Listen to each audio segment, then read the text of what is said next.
নমস্কার বন্ধুরা, কিভাবে কুলি পাতায় ভাজতে হয় দেখুন আপনারা। আমি অন্যরকম করে আজকের একটু কুলি পিঠা বানাবো।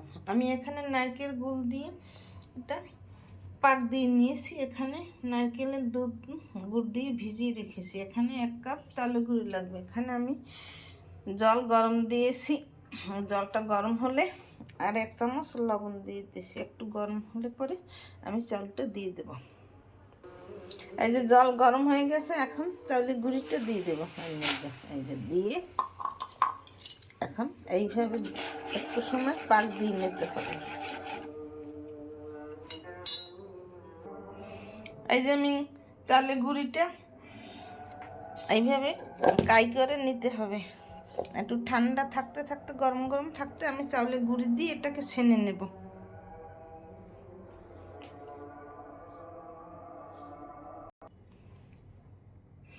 এই যে আমি দলা করে নিয়েছি, একটু ফুড কালার দিয়েছি, এটা লাল দিয়েছি।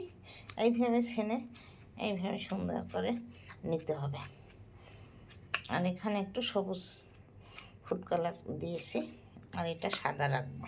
তারপরে এরকম কুলি পিঠের সেই প্রকার করে এই যে ছোট ছোট করে এরকম দলা বানিয়ে তার মধ্যে পুর ভরে এখন এইভাবে পুর ভরে আমি শেপ দিয়ে নেব।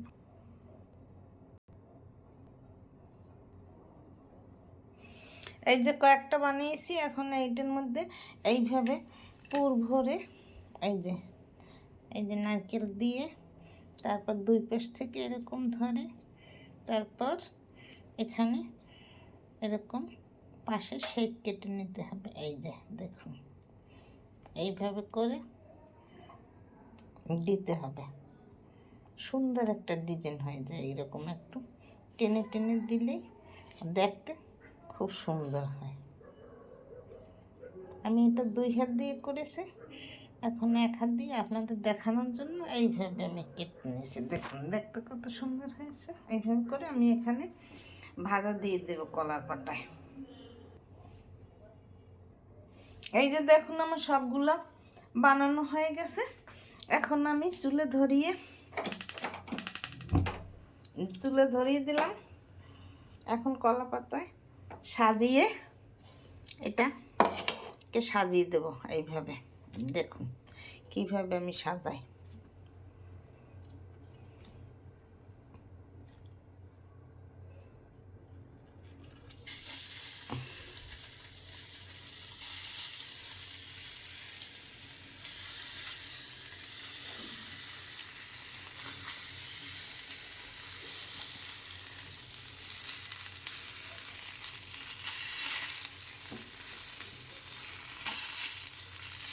এইভাবে করে সাজিয়ে সাজিয়ে একটু ঢাকা দিয়ে ঢেকে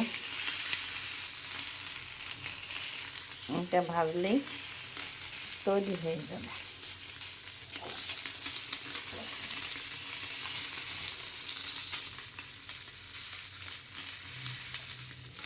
কম আঁচে ভাজতে হবে, বেশি আঁচে ভাজা যাবে না এটাকে।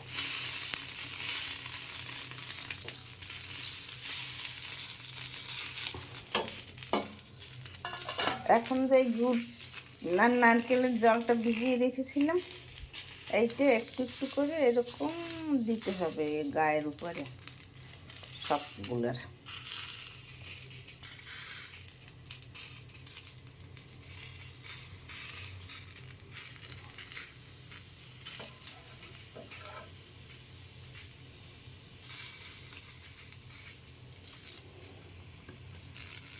আমি ঢাকনা দিয়ে ঢেকে দিলাম।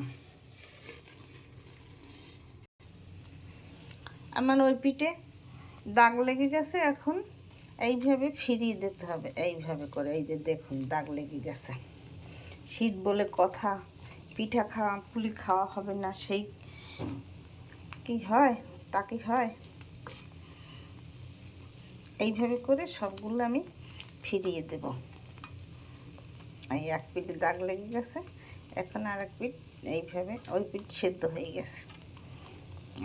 এইভাবে সবগুলো আমি ফিরিয়ে দিছি। এই যে দেখুন একটা চামচ দিয়ে আপনারা এইভাবে ফিরিয়ে দেবেন। আমার পিঠা ভাজা তৈরি হয়ে গেছে। দেখুন, দেখতে কত সুন্দর হয়েছে। এইভাবে কুলি পিঠা পাতায় ভেজে খেতে খুব দুর্দান্ত স্বাদ হয়। আপনারা না খেলে বানিয়ে মিস করবেন না। এই শীতের দিনে এটা রান্না করেও খাওয়া যায়, খেজুর গুড় আর দুধ দিয়ে এটাকে রান্না করে খাওয়া যায়। সেই পিঠাটা আমি আরেকদিন আপনাদের অন্য আরেকটা ভিডিওতে দেখিয়ে দেব। দেখুন, দেখতে কত সুন্দর হয়েছে, কি দুর্দান্ত হয়েছে, খেতে খুব দুর্দান্ত স্বাদ হবে। দেখুন, আমি একটু খেয়ে ভেঙে আপনাদের দেখাচ্ছি। সেই স্বাদ। আপনারা এরকম বানিয়ে ঘরে তৈরি করে খেয়ে দেখবেন, খেতে খুব সুস্বাদু লাগবে। আমার চ্যানেলটিকে লাইক কমেন্ট শেয়ার দিয়ে পাশে থাকবেন। আমার ভিডিও ভালো লাগলে লাইক কমেন্ট শেয়ার দিয়ে পাশে থাকবেন। ধন্যবাদ, থ্যাংক ইউ।